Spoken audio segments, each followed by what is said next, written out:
Bienvenue sur Top Invest, la chaîne des top d'investissement. Ici, on parle essentiellement d'entreprises de qualité. Mais aujourd'hui, je ne vous parlerai pas d'une entreprise de qualité parce que je vais parler d'Atos.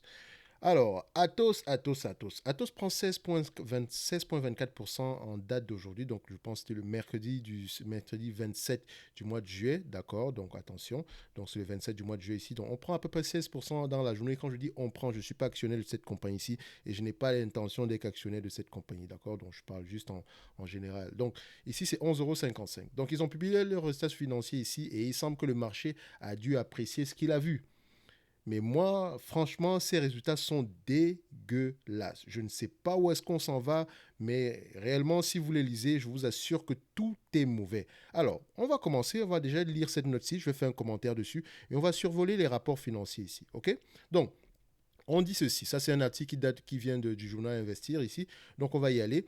L'entreprise de services numériques Atos a annoncé mercredi avoir accusé une nette baisse de ses résultats au premier semestre de cette année et prévoit pour l'ensemble de l'exercice 2022 une marge opérationnelle et un flux de trésorerie dans le bas des fourchettes précédemment données. Au premier semestre de cette année, le chiffre d'affaires d'Atos s'est établi à 5,56 milliards d'euros en baisse de 0,6% à taux de change constant et de 2,1% en données organiques sur un an. Lors du seul deuxième trimestre, le chiffre d'affaires s'est contracté de 1,9% en données organiques. Donc, le chiffre d'affaires diminue. La marge opérationnelle du premier semestre 2022 s'est établie à 59 millions d'euros contre 302 millions au premier semestre 2021, soit 1,1% de chiffre d'affaires contre une marge de 5,6% enregistrée un an plus tôt. Les marges se contractent. Le flux de trésorerie disponible a été négatif de 555 millions d'euros sur le semestre écoulé contre un décaissement de 369 millions d'euros en un an auparavant. La perte nette d'Atos est ressortie à 503 millions d'euros au premier semestre de cette année contre une perte de 129 millions d'euros au premier semestre 2021.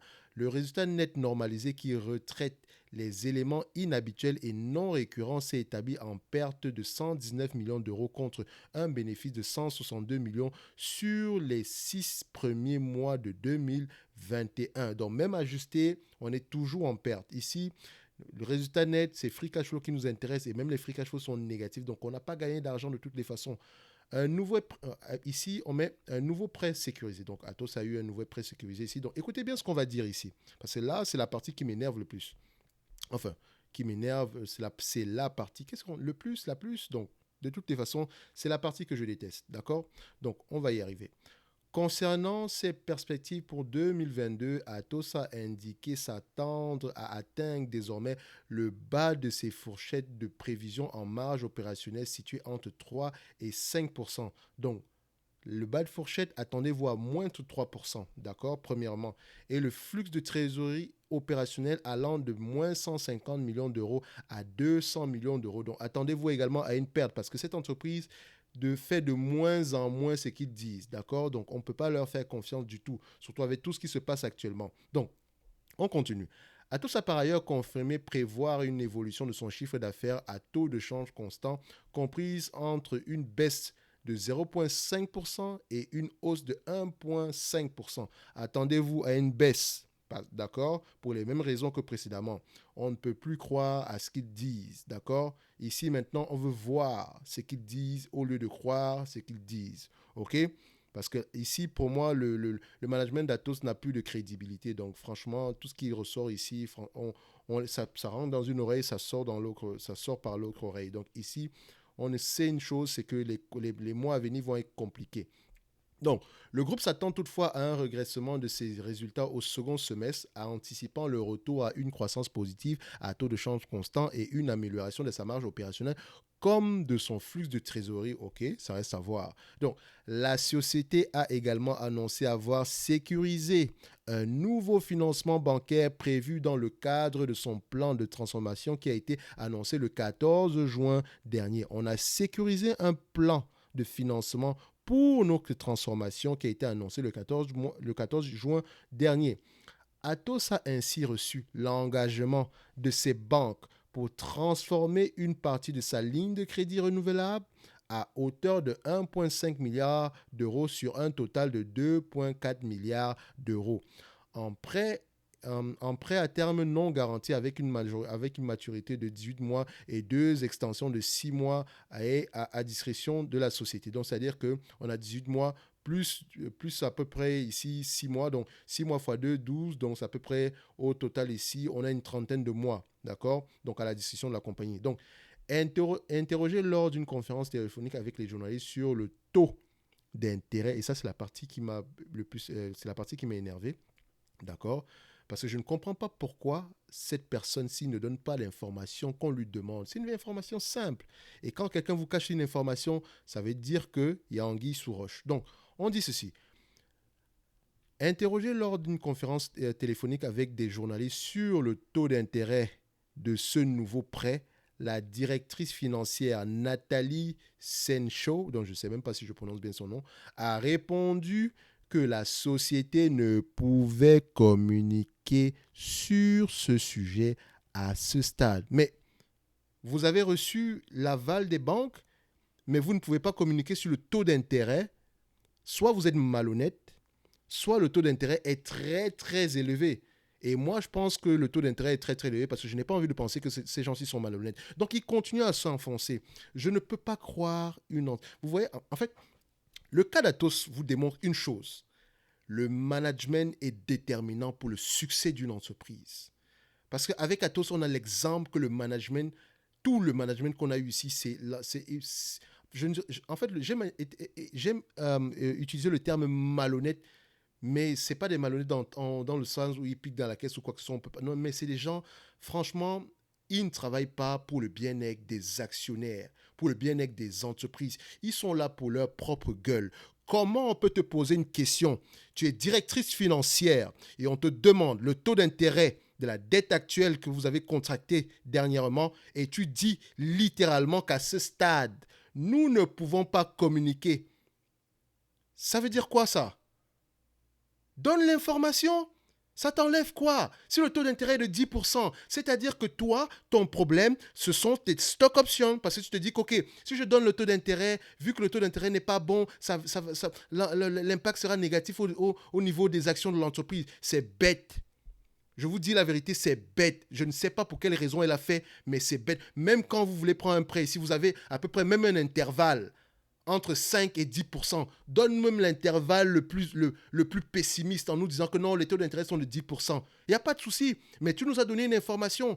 Il est important de communiquer sérieusement avec les investisseurs. On ne doit pas deviner l'information. Et excusez-moi, là, je suis énervé. Ça m'énerve littéralement.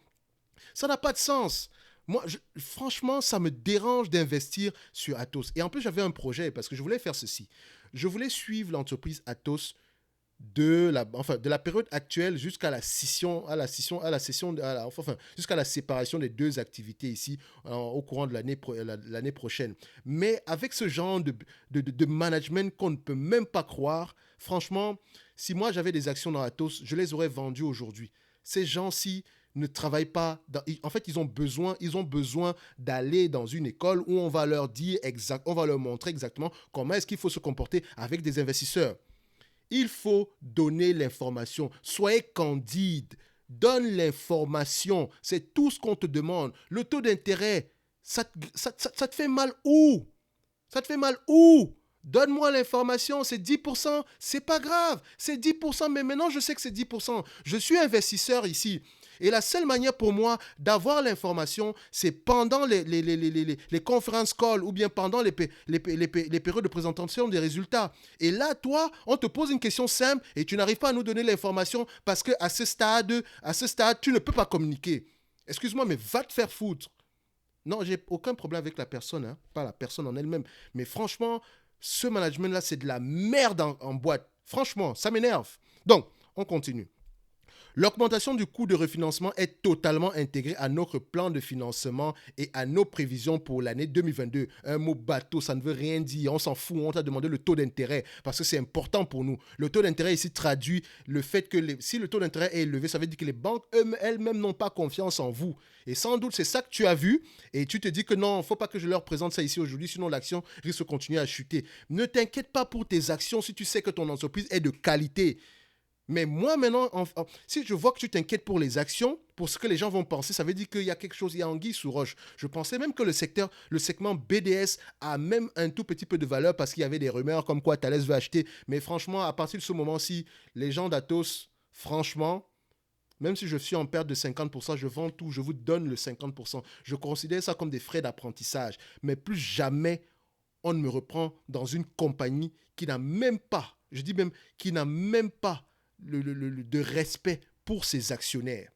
Vous changez, premièrement, en l'espace de 2 ans, vous avez connu, entre parenthèses, 3 PDG. Bon, maintenant, on va même mettre 4 PDG, parce que là, ils sont 2 maintenant.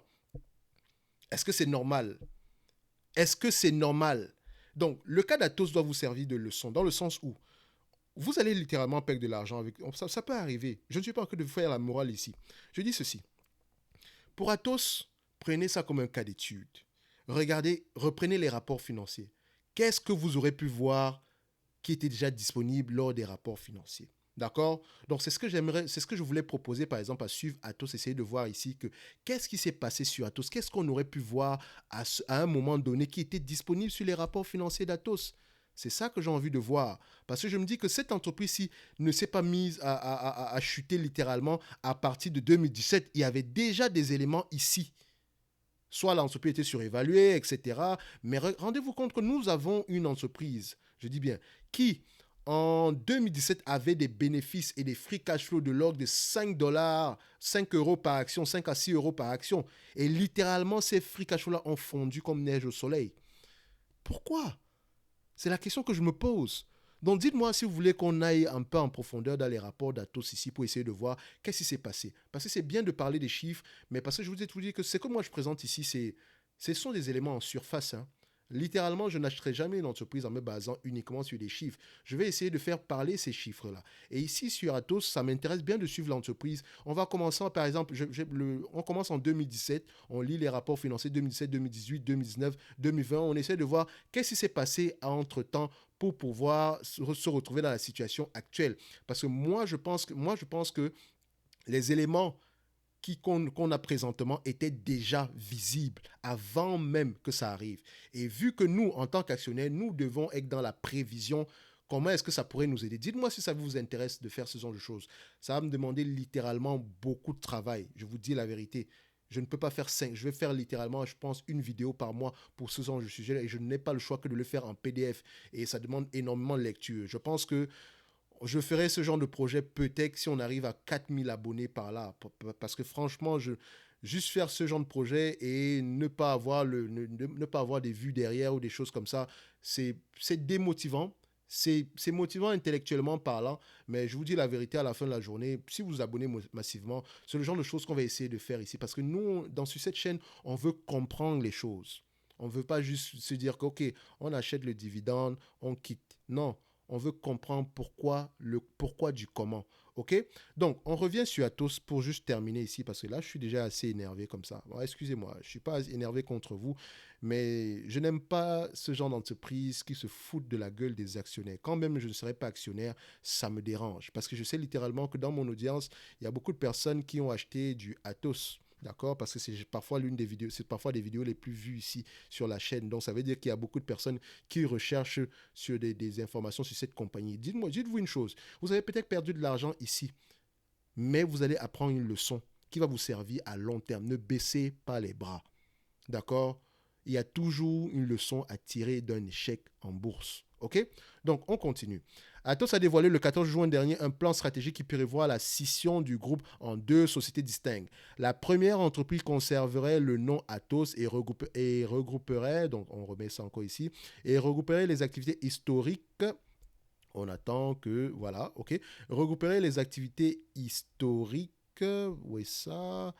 Ok, historique de la gestion d'infrastructures de centres de données. La seconde prendrait le nom d'Evidian et rassemblerait les activités liées à la transformation numérique ainsi que celles de Big Data et sécurité. Laissez-moi vous dire que les gros mots comme Big Data, sécurité, transformation numérique, on va se dire que c'est un big trend. Non, lisez les rapports financiers. Qu'est-ce qu'on fait exactement là-dedans? C'est ce qu'on va essayer de faire au cas où on arrive aux 4000 abonnés par là, au cas où je reçois un nombre élevé de demandes par rapport à ce genre de sujet en particulier. Étudier une entreprise sur toute une année, toute une année afin d'avoir une idée générale de ce qu'elle fait.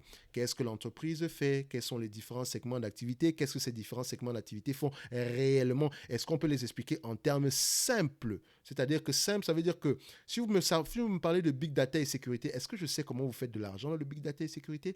Est-ce que ce sont des contrats? Est-ce que je vends du matériel? Des choses comme ça. Donc, on continue. La société estime que cette division pourrait être finalisée au cours du second semestre de l'année prochaine avec l'introduction en bourse d'Evidian d'ici la fin 2023. J'ai un biais particulier positif sur Evidian.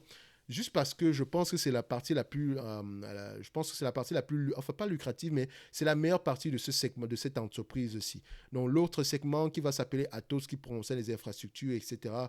Franchement, je pense que ça vaut juste presque rien du tout, d'accord? Donc pour ne pas dire que voilà, le prix est très très bas. Donc on continue. On va y revenir sur les chiffres ici tantôt. Je vais vous montrer les tableaux tantôt. Donc, ce plan a été fraîchement accueilli par le marché, l'action d'Atos ayant reculé d'environ 45% depuis sa présentation. LOL, sans blague.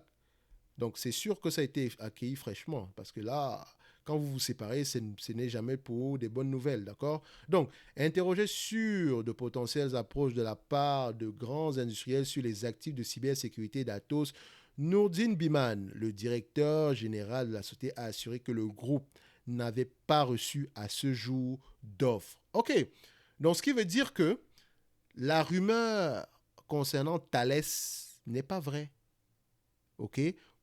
Il continue. Pour nous, il n'y a rien à commenter sur cette question, a ajouté le dirigeant. Donc, après tout ce qu'il raconte, quelqu'un qui ne peut pas vous donner, si vous avez vos directrices financières qui ne peut pas vous donner les taux d'intérêt ici, le taux d'intérêt sur un prêt ici, ça veut également, ça peut dire que toi, ce que tu vas me raconter ici, peut-être que je ne vais pas croire. Peut-être qu'il y a quelqu'un qui s'intéresse à cette société-ci. Parce que les médias veulent nous raconter le fait que cette entreprise-ci, ce segment-ci a de la valeur. Mais est-ce que c'est le cas? On ne sait pas, point d'interrogation. Donc ici, on va aller dans les rapports financiers ici rapidement. Déjà, premièrement, lisez les petits caractères ici. Parce que rien n'est magnifique dans ces résultats-ci. Vous allez voir que l'entreprise a pris à peu près 15% ici, mais c'est à court terme. 16% ici, c'est à court terme. Ça ne veut rien dire du tout. Donc, quand on regarde les rapports, on va regarder les tableaux ici, donc je vais commencer par le premier, donc je commence par les graphiques ici rapidement. Vous voyez ici qu'en termes de, on compare ici les revenus, le chiffre d'affaires par rapport à la période précédente ici, donc on se rend compte qu'on a une variation positive, mais à taux de change constant, on a une variation négative, donc ça reste, on arrive à se maintenir. Mais les dépenses opérationnelles augmentent. Pourquoi est-ce que les dépenses opérationnelles augmentent alors que les revenus sont stables? Alors que les revenus sont un peu plus élevés? Ce n'est pas normal. Et ça ne baisse pas que d'un peu, ça baisse de beaucoup. OK? Donc, vous regardez également que les EBO, l'excédent de but d'exploitation, a baissé. Donc, il y a une pression à la baisse au niveau. Les charges opérationnelles augmentent. Est-ce que c'est l'augmentation des salaires ou des choses comme ça? Parce que cette entreprise a énormément une grosse charge salariale.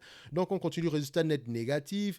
Flux de trésorerie disponible, donc free cash flow négatif également. La dette nette a augmenté, c'est normal. On doit s'autofinancer. On a besoin de dette nette. Donc, d'accord, on a besoin de s'endetter. Donc, la dette nette a augmenté, ce qui impacte négativement la valeur de l'entreprise ici. Donc, on continue. Alors, ici, ce tableau-ci, marge opérationnelle, résultat d'exploitation, rationalisation, blablabla. Donc, on vous donne les informations concernant la marge EBO ici. Donc, on continue. Ici, ça concerne quoi? Les flux de trésorerie disponibles, ils sont tout à fait négatifs ici. Donc, qu'est-ce que je vais aller regarder ici? Donc, excellent du brut d'exploitation, 369 millions. Et investissement opérationnel, donc ça peut être la dépense en capital ici. Paiement des loyers, 207 millions. Variation de besoin de fonds de roulement. Donc, le fonds de roulement ici, bon, on peut l'ajuster, mais s'il augmente ici, il faut savoir pourquoi. Flux de trésorerie opérationnel, zéro. Impôt à payer. Donc, tout est laid, tout est négatif. Donc, on continue ici. performance du premier semestre 2022 par ligne de métier. Donc, on voit ici périmètre. Donc, ici, on vous dit que Evidian, donc le segment cybersécurité sécurité et Big Data, a à peu près une croissance de 2% à taux de change constant. D'accord? Donc 3,5% si on compare année après année avec le taux de change ici. Donc le périmètre Tech Foundation, c'est celui qui est impacté négativement. Il perd moins de 2,6% ici. Ce qui impacte négativement les ratios ici. On est à peu près à une marge opérationnelle de 1,1%. Donc la marge opérationnelle sur le secteur Evidian, sur le segment Evidian est plus conséquente. Donc c'est le segment qui a le plus de valeur ici entre les deux. Donc celui-ci, je ne sais pas quel est le problème, mais il faudra aller vérifier ça ici. Donc, est-ce qu'il y a d'autres informations ici? Donc, ça, c'est par rapport à la géographie d'opération. OK. Voilà, je vous laisse aller voir ça ici. Donc, lisez les rapports financiers. Dans l'ensemble, ces rapports-là sont de plus en plus négatifs. Et si vous regardez bien, l'entreprise à chaque fois vous dit que ouais, on aura de meilleurs résultats la saison prochaine, l'année prochaine, le trimestre prochain. Et c'est de pire ça va de mal en pire. OK? Donc, c'est pas que je suis négatif sur Atos, mais je ne crois pas au management actuel. D'accord? Je ne crois pas au management actuel. Et quand je ne crois pas à un management, je n'investis juste pas. C'est la même chose avec AT&T. Je ne crois pas au management actuel juste parce qu'il est responsable du fait que AT&T ait été une action de merde pendant plusieurs années. Faire des acquisitions dans les segments ou dans les secteurs où vous n'avez aucune expertise était une erreur monumentale. Et le PDG d'AT&T actuel était parmi les dirigeants à cette période-là. Donc, il ne peut pas être un bon dirigeant à l'heure actuelle alors qu'il a fermé sa gueule quand on faisait ce genre d'acquisition-là. Donc, le dirigeant est important pour moi. Si le dirigeant n'est pas de qualité, ça ne sert à rien de continuer à avancer. Je m'en fous de la plus-value ou bien du dividende. Je veux un dirigeant de qualité. Je veux au moins un dirigeant qui travaille dans l'intérêt des actionnaires. Et je ne fais pas confiance aux actionnaires d'Atos. Donc, je vais me limiter là. J'ai trop parlé. Pour Atos, je ne vais pas aller sur comment on dit ça, sur un objectif de prix ou quoi que ce soit. Je vais juste me limiter là et dire ceci. Je pense que Atos ici, pour moi, ce n'est juste pas... Voilà, ça va être une situation assez compliquée. J'ai fait plusieurs vidéos sur Atos par rapport à la valorisation de l'entreprise. Donc, si vous retrouvez ces vidéos-là, prenez la valorisation la plus pessimiste. C'est celle-là, en fait. Donc, généralement, Atos ici, on était aux alentours, je pense, je ne me rappelle même plus, mais je pense que ça va être compliqué pour ceux qui sont des actionnaires présentement. OK. Les 10 euros, 15 euros par là, ça pourrait être correct, mais je ne crois pas au management. À vous dire la vérité, franchement, cette entreprise, même à 5 euros, je commencerai à réfléchir. D'accord? Parce que tout ce qui se passe ces derniers temps-ci, le management qui est incapable de nous donner une information simple, c'est de mauvais augure pour le futur. Je ne dis pas que les activités ne vont pas se relever, mais je ne suis pas là pour croire. D'accord? Je suis là pour chercher des faits. Je veux des éléments factuels. Et pour le moment, ce n'est pas le cas. OK? Donc, Atos, bye bye. Dans tous les cas de figure, ça ne veut pas dire qu'on ne peut pas continuer à étudier l'entreprise ici aujourd'hui. Donc, on va se limiter là et on se donne rendez-vous sur la prochaine vidéo. Et d'ici là, portez-vous bien. Merci.